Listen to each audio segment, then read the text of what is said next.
Typhoon Kajiki gathers force over the South China Sea, pushing a massive wall of wind, rain, and storm surges toward the heart of central Vietnam. After skirting southern China's Hainan and Guangdong coasts, seaside promenades have been shuttered, marinas cleared, and ferry services halted under sheets of slanting rain.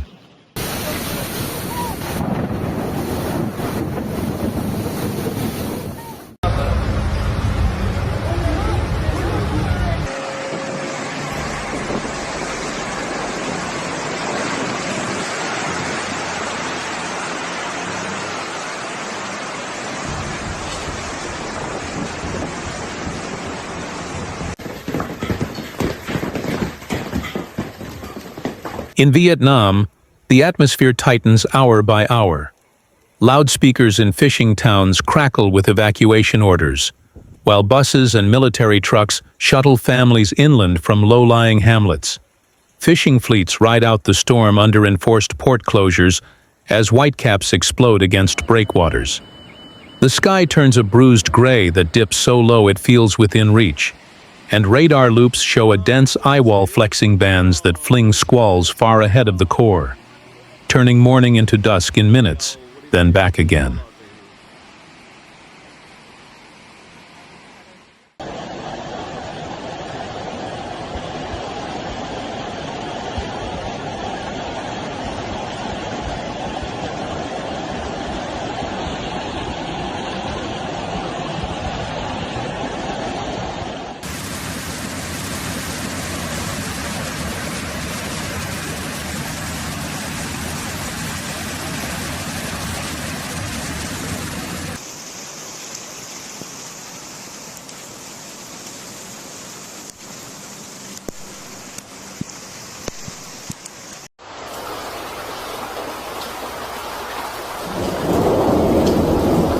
On the coast near Tan Hoa in Nghệ An and Ha Tin, shopkeepers board up storefronts, hotels drag patio furniture into lobbies, and airports suspend operations as departure boards fill with the same red word: cancelled.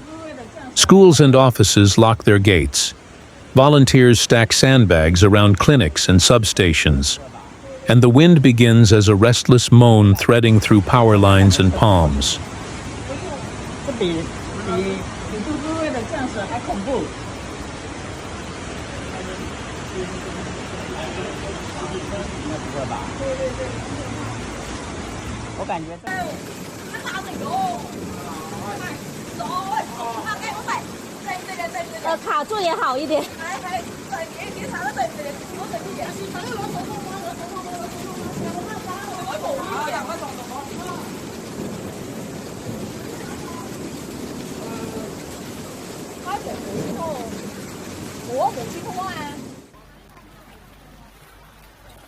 It rises without warning into a sharp metallic howl that carries grit and salt through every crack, rattling corrugated roofs and snapping branches like dry twigs.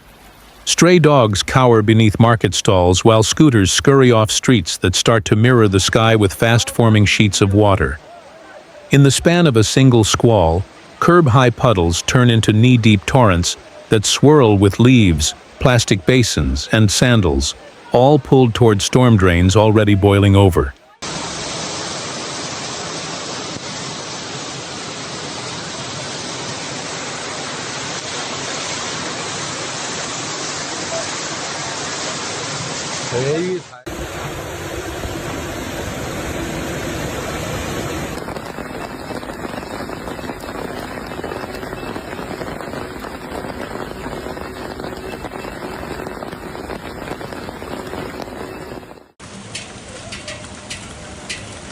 Inland, the first convective bursts ring out deluges over slopes primed by days of humidity, turning footpaths into clay slicks and driving brown water down ravines.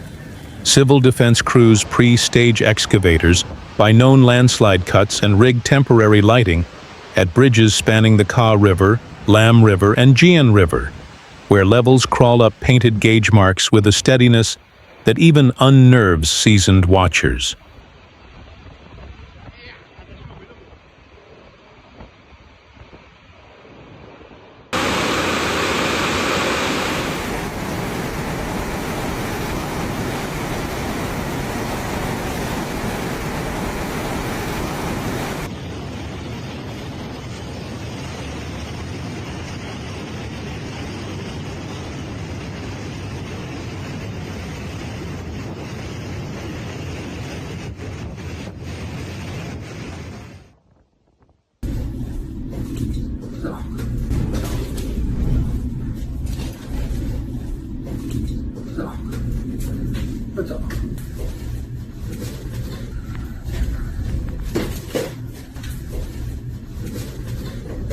In coastal wards of Vin and along barrier islands near Samsun, residents drag refrigerators and televisions to second floors, lift motorcycles onto kitchen tables, and knot ropes around bed frames as insurance against a sudden surge.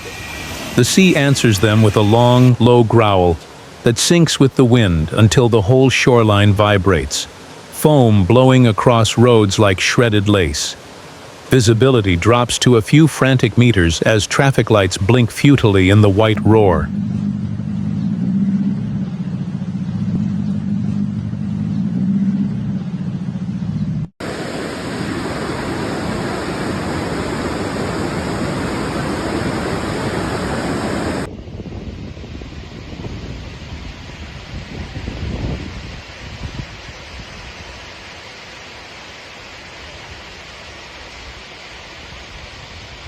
Meanwhile, Sanya, a resort city on Hainan, sits under squally arcs, palm crowns flailing, beachfront kiosks shuttered and lashed. Coast guards sweep promenades to clear curious onlookers, while drones scout flooded underpasses. Flights divert, fast trains slow, and the choreography of caution traces the storm's edge as it slides past the island and aims its knuckles at Vietnam's middle coast.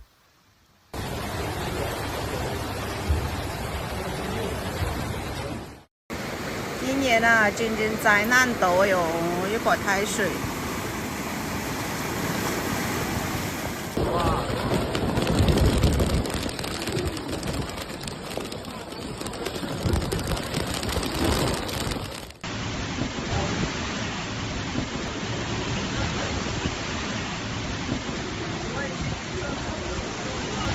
By late morning, the outer rain bands are continuous.